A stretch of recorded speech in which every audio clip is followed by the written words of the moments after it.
El ataque del ejército israelí el jueves sobre una escuela de la Agencia de la ONU para los Refugiados Palestinos generó condenas y pedidos de explicaciones por parte de la comunidad internacional y de aliados de Israel, que asegura que dentro de las personas presentes había terroristas. Hamás dice que mujeres y niños figuraban dentro de las víctimas. Este es el más reciente episodio de una larga lista de denuncias de violaciones del derecho internacional humanitario, tanto en el conflicto entre Israel y Hamás como en la guerra en Ucrania. ¿Qué dice este texto que pone reglas sobre la guerra? ¿Para qué sirve si las normas son violadas? Pues para conversar sobre este tema conectamos a esta hora con Joel Peña. Él es analista internacional y profesor de la Facultad de Ciencias Políticas y Sociales de la UNAM, con un doctorado en Derecho con orientación en Derecho Internacional. Joel, bienvenido a Directo América. ¿Qué tal, Andrés? Un gusto saludarte. Muchas gracias por la invitación. Joel, usted es experto en Derecho Internacional. ¿Es una impresión o las violaciones al derecho internacional humanitario están en aumento en los últimos años?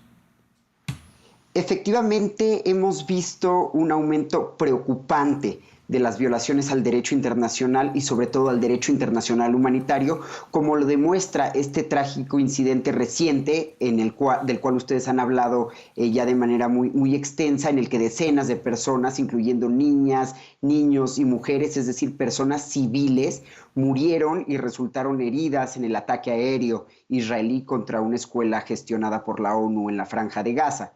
Este acto, Andrés, así como otros que se han cometido en este conflicto en Medio Oriente o durante la guerra de agresión de Rusia contra Ucrania o incluso durante la guerra civil en Sudán, donde, por ejemplo, acaban de morir 100 personas en un ataque a la aldea Guadalnura, ahí en Sudán, pues subraya la urgencia de abordar estas violaciones y reforzar sobre todo los mecanismos para su prevención y para la rendición de cuentas, es decir, para llevar a los culpables ante la justicia internacional y de alguna forma sentar un precedente para que estos actos no se vuelvan a cometer, sobre todo porque se está violando la regla de oro del derecho internacional humanitario, que es el principio de distinción. Es decir, en un ataque armado es fundamental que las partes beligerantes distingan claramente entre personas civiles y personas militares. ¿Por qué? Porque el propio derecho internacional humanitario en los convenios de Ginebra, por mencionar tan solo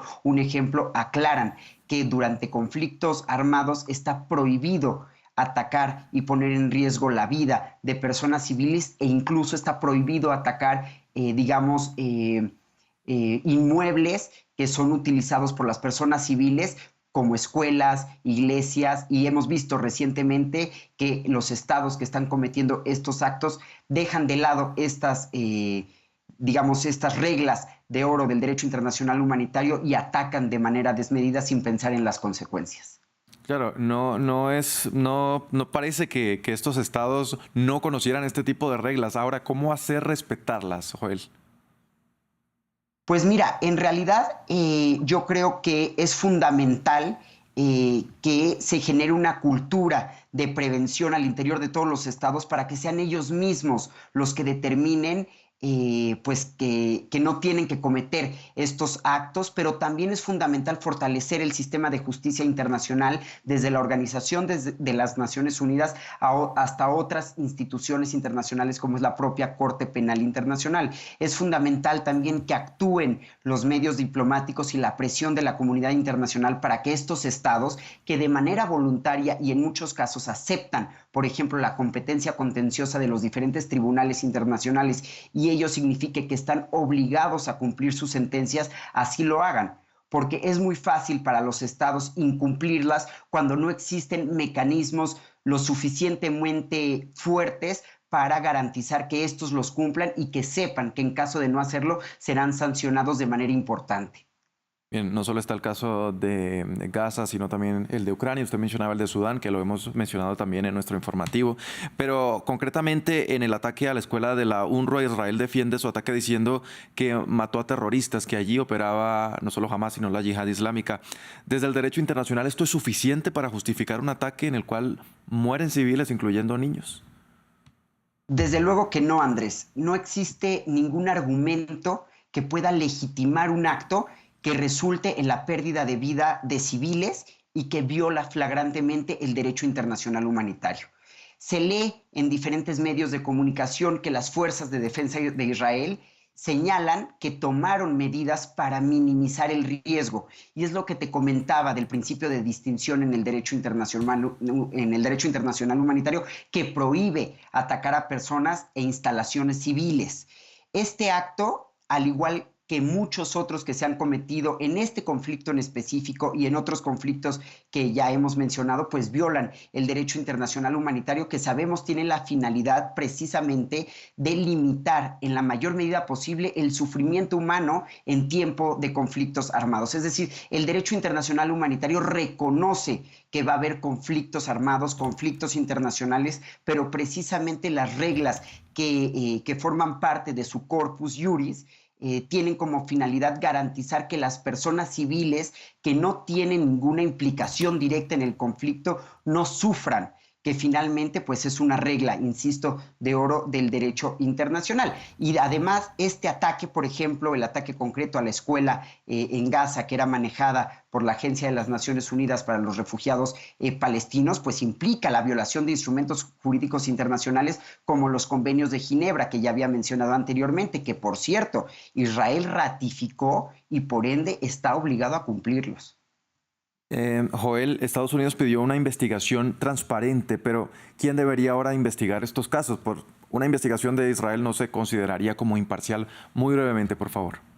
Claro que sí, pues en realidad la responsabilidad de investigar los casos de violaciones al derecho internacional humanitario recae en las instituciones internacionales, pero también en las partes involucradas en el conflicto. Los tribunales internacionales como la Corte Penal Internacional, la Corte Internacional de Justicia, pues también desempeñan un papel crucial para garantizar la rendición de cuentas y garantizar que las personas responsables o incluso los estados responsables de violaciones sean llevados ante la justicia.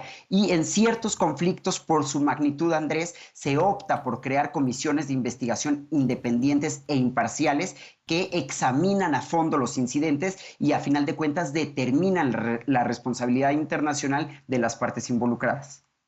Bien, era Joel Peña, analista internacional. Gracias por ayudarnos a volver a entender este derecho internacional humanitario, porque como lo dice la misma Cruz Roja, incluso la guerra también tiene reglas. Un abrazo, Andrés, y muchas gracias. Muchas gracias nuevamente y a ustedes televidentes, hacemos una breve pausa, ya regresamos con más. Esto es Directo América.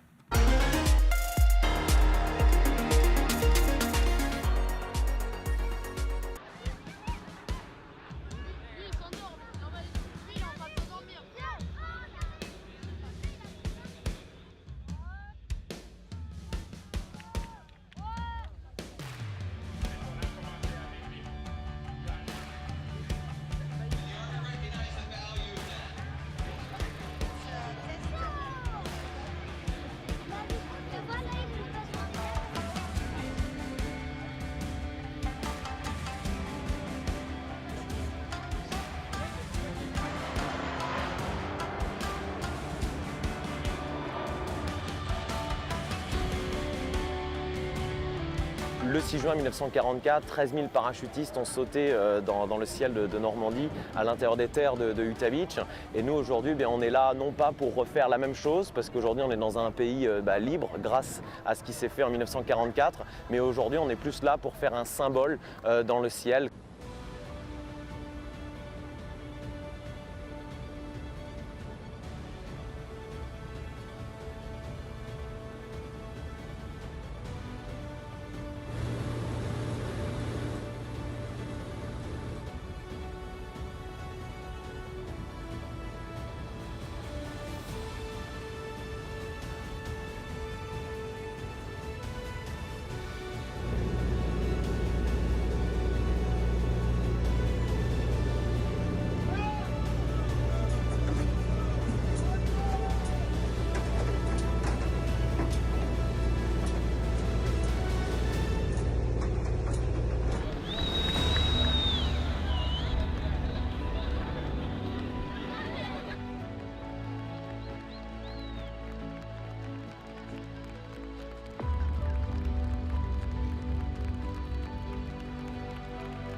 Personnellement, c'était très émouvant. Moi, franchement, je ne vais pas le cacher, j'avais un petit peu la larme à l'œil dans l'avion.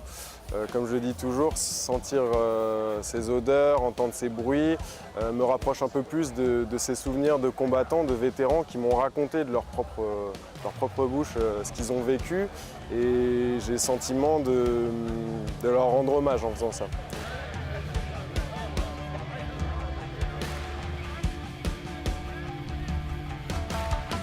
For me, it's very moving when I get on the ground. When we jump, we're obviously in the moment and doing the things that we have to do to make sure that we're safe and that where we land is correct. But when I get on the ground, it's when it hits me that literally where I'm standing almost 80 years ago, a 22, 23, 24-year-old young man was giving it his all to accomplish his mission.